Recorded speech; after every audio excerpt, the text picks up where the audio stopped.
आदरणीय दाजुभाइ तथा दिदीबहिनीहरू, यति बेला चाहिँ म राष्ट्रिय सभागृह अगाडि हुन गइरहेको विभिन्न उच्च चार पार्टीहरूका विशाल जनसभामा उपस्थिति हुन जानको लागि विभिन्न पार्टीका विभिन्न ठाउँबाट आउनुभएका कार्यकर्ताहरू यति बेला चाहिँ तपाईहरुले रत्न पार्कमा जम्मा भएर सुरु हुन गइरहेको र्याली तपाईहरुलाई प्रत्यक्ष देखाइरहेको छु। यो भिडियो मार्फत हेर्नु होला। र आजकै दिन दाजुभाइ तथा दिदीबहिनीहरू, उता तीनकुनेमा राजावादीहरूको पनि विशाल आन्दोलन भइरहेको छ। यतिखेर हाम्रो देश विभिन्न पार्टीहरूको कारणले गर्दाखेरि तसनस भइरहेको छ।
फोटो भिडियो खिच्ने पत्रकार मित्रहरूलाई मात्रै फोटो भिडियो खिच्ने पत्रकार मित्रहरूलाई एकपटक स्टेजमा आमन्त्रण गर्दछु र साथै हाम्रा जनसमुदायले उहाँहरूले फोटो भिडियो बनाइरहँदा हात हातमा स्टेजको तल्लो भागबाट हात हातमा झण्डा फरफराइदिनु हुनेछ, नारा लाउनु हुनेछ, सुसेल्नु हुनेछ र यो भव्य गणतन्त्रको पक्षमा भएको प्रदर्शनलाई क्यामेरामा कैद गर्नुहुनेछ।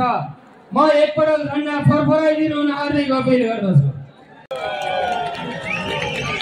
नेपाल समाजवादी पार्टीका अध्यक्ष, पूर्व मन्त्री तथा मधेस आन्दोलनका क्रान्तिकारी र ऐतिहासिक नेता, ऐतिहासिक व्यक्तित्व कमरेड महेन्द्र राय यादवलाई आजको यो सभामा आसन ग्रहणको निम्ति म अनुरोध गर्दछु। मञ्चमा आसीन चारवटा राजनीतिक पार्टीका पदाधिकारी कमरेडहरू र थाई समितिका कमरेडहरू र यो समाजवादी मोर्चाको आजको कार्यक्रमका आयोजक कमरेडहरूलाई आफ्नो ठाउँबाट मञ्चमा आसीन सबै कमरेडहरूलाई एकमुष्ट रूपमा आसन ग्रहणको निम्ति म अनुरोध गर्दछु। आदरणीय जनसमुदाय, अब हामी हाम्रो कार्यक्रमलाई अर्को च्याप्टरतिर अगाडि बढाउनेछौँ।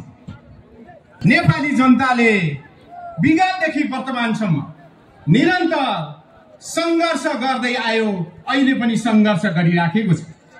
त्यस्तो सङ्घर्षको उद्देश्य दुईटा मात्रै हुन्छ। एउटा आफ्नो देशको स्वाधीनताको सुनिश्चित गर्नु र त्यो देशका जनता हुनुले आफ्नो राजनीतिक अधिकार र आफ्नो स्वतन्त्रताको सुनिश्चित गर्नु। ऐतिहासिक जनआन्दोलन र त्यसपछिका निरन्तर सङ्घर्ष, त्यसबाट नेपाली जनताले यो देशमा 240 वर्षदेखि शासन गरिराखेको सामन्ती राजतन्त्रको सदैवको निम्ति अन्त गर्यो र नेपाली जनतालाई यो देशमा गणतन्त्र स्थापना गरेर नेपाली जनताको आफ्नो व्यवस्था र शासन स्थापना गरेर गणतन्त्र नेपालका मालिक बनायो, गणतन्त्र नेपालका सञ्चालक बनायो। ती तत्त्वहरू फेरि यो बीचमा राष्ट्रिय राजनीतिमा व्यक्त भएका विचारहरू जस्तै जनताले आफ्नो क्रान्ति र आफ्नो आन्दोलन, जनताले सत्तामा फर्किने प्रतिगमनकारी हरकतहरू गरिराखेका छन्। सत्तामा फर्किनको निम्ति विदेशी शक्तिहरूसँग हारगुहार गरिराखेका छन्, देश र जनताका विरुद्ध षड्यन्त्र गरिराखेका छन्।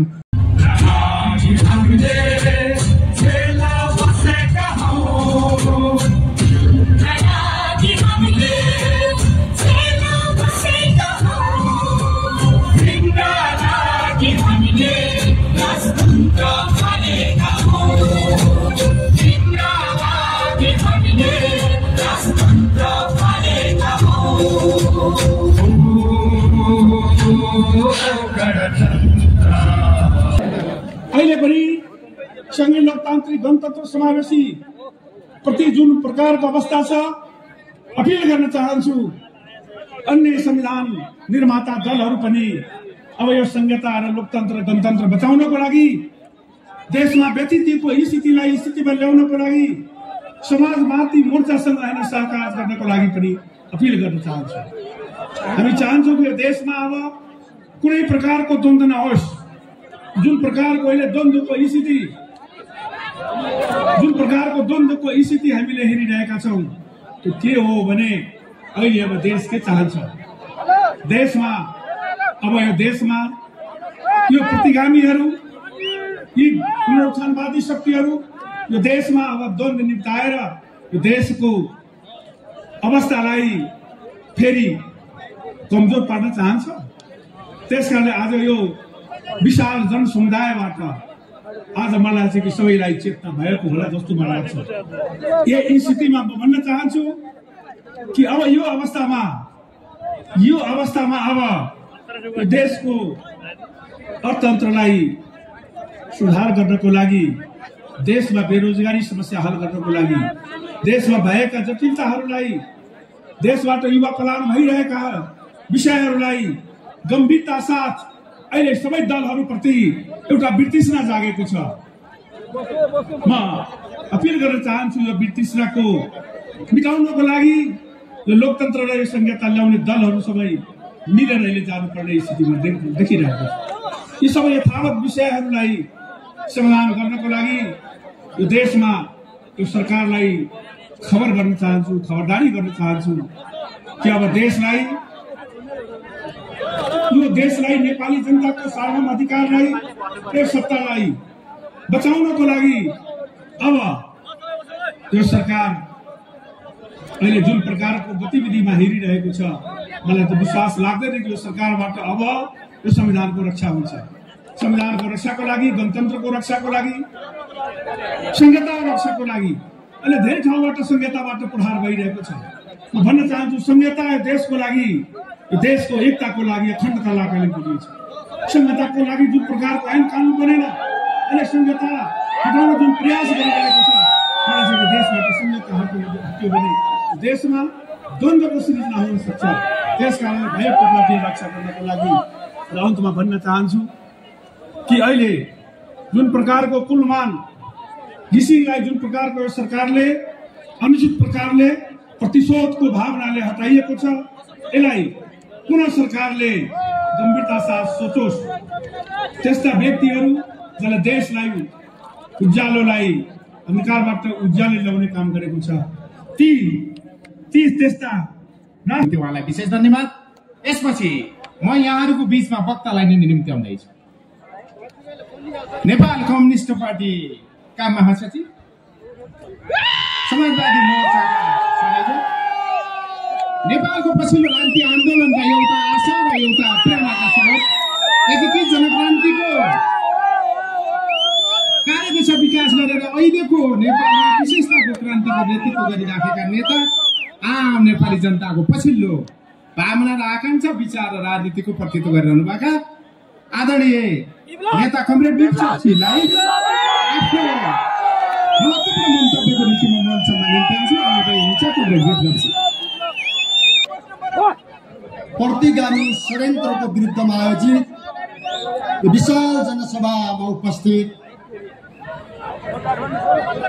जनयुद्ध र नेपाली क्रान्तिका नायक तथा नेकपा माओवादी केन्द्रका आदरणीय अध्यक्ष कुमार प्रचण्ड,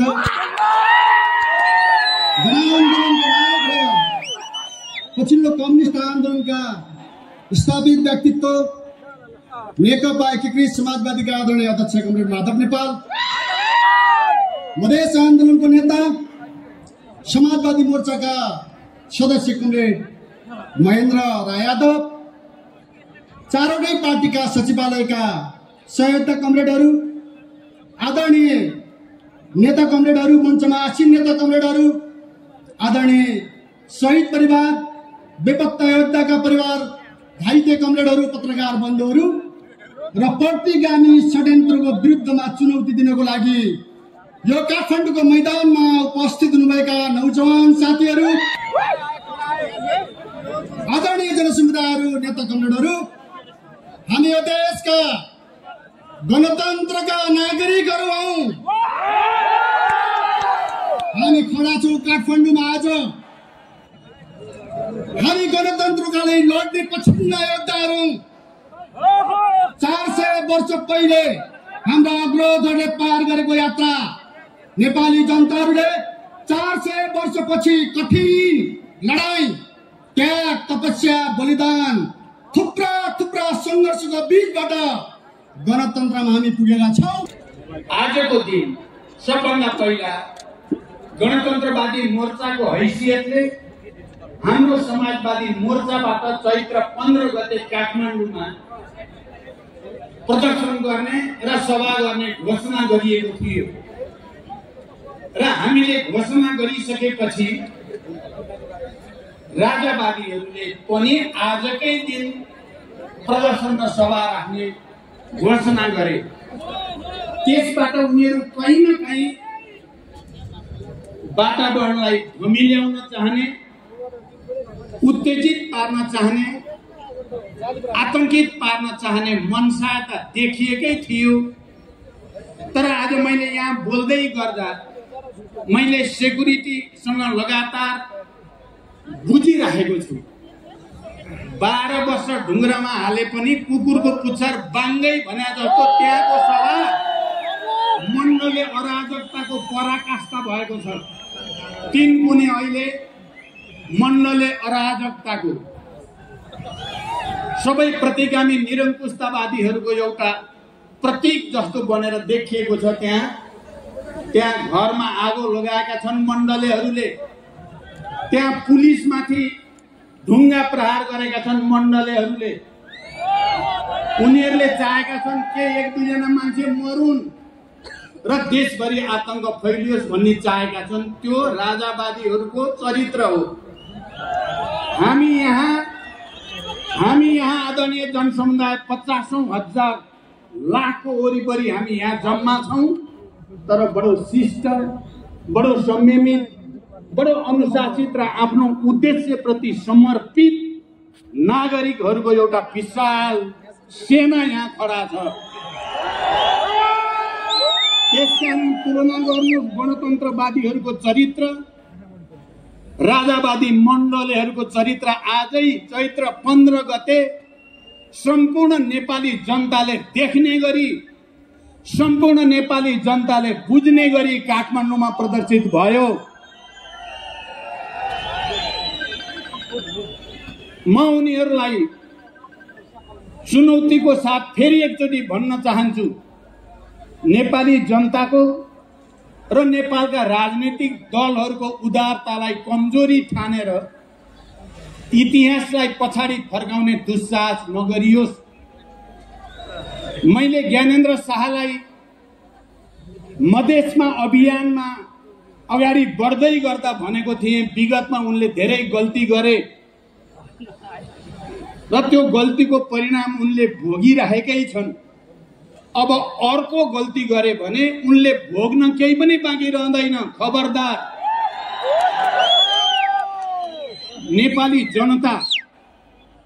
नेपाली जनताका पनि सबभन्दा सामन्ती निरङ्कुशताबाट अत्याचारमा पिसिएका, शोषण र दमनको मार खेपेर त्यसको प्रतिरोध गर्ने क्रान्तिकारी युद्धमा होमिएका नेपाली जनता, नेपालका तमाम दलितहरू, नेपालका तमाम महिला, श्रमजीवी महिलाहरू, मधेसीहरू, आदिवासी जनजातिहरू, मुस्लिमहरू, थारूहरू, मजदुरहरू, किसानहरू जसरी युद्ध र आन्दोलनको भट्टीबाट खारिएर निरङ्कुश तन्त्रमाथि धावा बोलेर त्यसमाथि विजयको झण्डा गाडेर अगाडि बढेको नेपाली जनता पछि फर्किने छैन।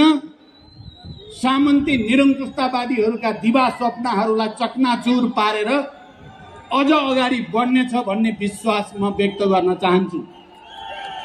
मैले यो विश्वास व्यक्त गर्दै गर्दा हिजो जनयुद्धको नेतृत्वको हैसियतले, शान्ति सम्झौताको हस्ताक्षरकर्ताको हैसियतले, संघीय लोकतान्त्रिक गणतन्त्र घोषणाको एउटा नेताको हैसियतले, संविधान निर्माणको एउटा नेताको हैसियतले म आदरणीय जनसमुदायलाई यो मञ्चबाट, यहाँ उपस्थित जनसमुदाय र देशभरिका जनतालाई पनि भन्न चाहन्छु कि समस्या हामीले कहीँ न कहीँ विगतमा केही त्रुटि गरेको हुनाले पनि पैदा भएका छन्।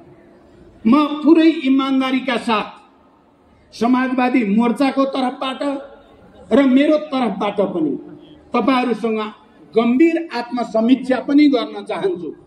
सायद हामी गणतन्त्रवादीहरूले जनताका आशा अपेक्षा अनुसार काम गर्न नसकेकै कारण इतिहासको कूडा कर्कटमा मिल्काइएका तत्त्वहरू पनि टाउको उठाउने दुस्साहस गर्न पाए। त्यसकारण अरूलाई गाली गर्नुभन्दा पहिला म सम्पूर्ण जनसमुदायसँग गणतन्त्रवादी नेताको हैसियतले पहिला आत्मआलोचना गर्न चाहन्छु, आत्मसमीक्षा गर्न चाहन्छु र हामी ती गल्तीबाट शिक्षा लिएर फेरि एकचोटि जनताका पक्षमा, मजदुर किसानका पक्षमा, उत्पीडित वर्ग, जाति, क्षेत्र, लिङ्ग, समुदायको पक्षमा, सम्पूर्ण शहीद परिवार, बेपत्ता योद्धा परिवार शहीदका सपना, बेपत्ता योद्धाका सपना, घाइते अपङ्गका सपना, सम्पूर्ण नेपाली जनताका सपना पूरा गर्न अर्को एउटा नयाँ क्रान्तिको नेतृत्व गर्न हामी तयार भएको घोषणा म गर्न चाहन्छु। आफ्ना कमजोरीहरू सच्याउँदै वर्गतिर फर्कने, आफ्नो विचार र राजनीतिक मुद्दातिर फर्कने। मैले यो कुरा यो मञ्चबाट औपचारिकताका लागि भनिरहेको छैन। तपाईहरुले देख्नु भएको छ, हामीले तराई मधेसमा हुलाकी मार्ग केन्द्रित अभियान भन्दै त्यहाँका सबै उत्पीडित वर्ग, जाति, क्षेत्र, समुदाय सबैसँग आत्मसमीक्षा सहित हामी तपाईहरुसँग जोडिन्छौं भन्दै हिँडेको यथार्थ सहित र समाजवादी मोर्चामा हामीले गरिरहेको छलफल समेतका आधारमा म भनिरहेको छु, हामी आफ्ना कमजोरी सच्याएर गणतन्त्रलाई अझ राम्रो गणतन्त्रमा, यो लोकतान्त्रिक गणतन्त्रलाई समाजवादी गणतन्त्रमा, अहिलेको समावेशी समानुपातिक प्रतिनिधित्व प्रणालीलाई अझ व्यापक, अझ पूर्ण रूप दिने प्रक्रियामा हामी एउटा नयाँ आन्दोलनको, एउटा नयाँ क्रान्तिको नेतृत्वद्वारा अहिलेका समस्याहरू, अहिले देखिएका अन्योलहरूको समाधान गर्न चाहन्छौं। र मैले आफ्नो पार्टीभित्र, समाजवादी मोर्चाभित्र छलफल गर्दा र जनसमुदायको बीचमा पनि मैले भनेको छु, एउटा अर्को क्रान्ति हामीले हिजो जनयुद्ध र जनआन्दोलनको माध्यमबाट सामन्ती निरङ्कुश तन्त्रको ढाड त हामी हेरौँला, जवाब चित्त बुद्ध भएन भने हाम्रो आन्दोलन अझ अगाडि बढ्छ भनेका थियौं। हामीले बढिरहेको छ, तर उहाँले लोकतन्त्रको र यो अहिलेको संविधानको मर्म अनुसार प्रधानमन्त्री जवाफदेही हुनुपर्ने सदनप्रति हो, प्रतिनिधि सभाप्रति जवाफदेही हुनुपर्ने ठाउँमा त्यहाँ चाहिँ म जान्न, त्यहाँ म जवाफ दिन्न, म जाँदै जान्न भएर बाहिर पब्लिकली भनेपछि उहाँमा लोकतन्त्रको, संविधानवादको या यो प्रवृत्ति केही पनि छैन भन्ने कुरा प्रष्ट भयो र हामीले भन्यौं, यदि उहाँले आएर जवाफ दिने होइन भने हाम्रो आन्दोलन अझ अगाडि बढ्दै जान्छ, छोडिँदैन भनेर हामीले भनेका छौं। यसबाट पनि बुझिन्छ कि हिजो संसद विघटन पटक पटक संविधान मिचेर गरेर सबै लोकतान्त्रिक परिवर्तनलाई सखाप पार्ने, अहिले उल्टो उल्टो काम हाम्रो प्रधानमन्त्रीजीले गर्नुको अर्थ उहाँ राजावादीसँग मिलेर त होइन भन्ने गम्भीर प्रश्न उठ्याछ।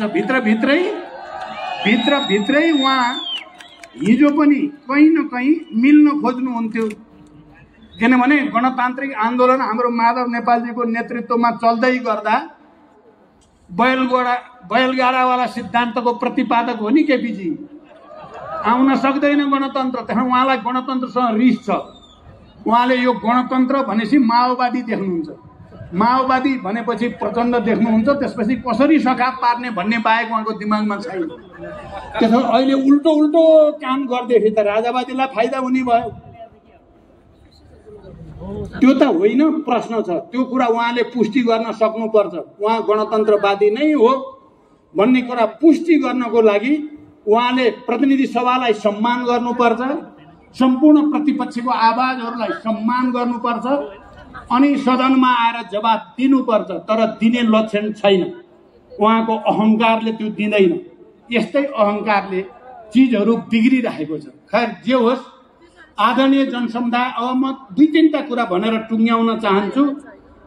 पहिलो कुरा, अहिले एउटा चलिरहेछ संविधान संशोधनको कुरा। एमाले र कांग्रेसको बीचमा उहाँहरूले सम्झौता गर्दै गर्दा त्यो कांग्रेस र एमालेको बीचमा सम्झौता कसले गरायो, कसको घरमा भयो, कति बजे भयो भन्ने नेपाली जनतालाई थाहा भइसकेको छ। दलालहरूको घरमा भयो, बिचौलियाहरूले भूमिका खेले र उनीहरूकै अनुसार रातको अँध्यारोमा 12 बजे भएको हो भन्ने सबैलाई थाहा छ। अब संविधान संशोधन अगाडि संविधानको बारेमा सबै राजनीतिक शक्तिहरूको बीचमा विस्तृत रूपमा बहस हुन पर्यो, छलफल हुन पर्यो, समीक्षा हुन पर्यो। कहाँ कमी छ, कहाँ त्रुटि छ, कहाँ कार्यान्वयन भयो, कहाँ कार्यान्वयन भएन, कहाँ किन भएन भन्ने कुराको विस्तारपूर्वक समीक्षा गरेपछि नेपाली जनताको रगत पसिना चुसेर अरबौं रातारात कमाउने सेटिङवाला खेल म एउटा कम्युनिस्ट नेता हुनुको नाताले गणतन्त्रवादी नेता हुनु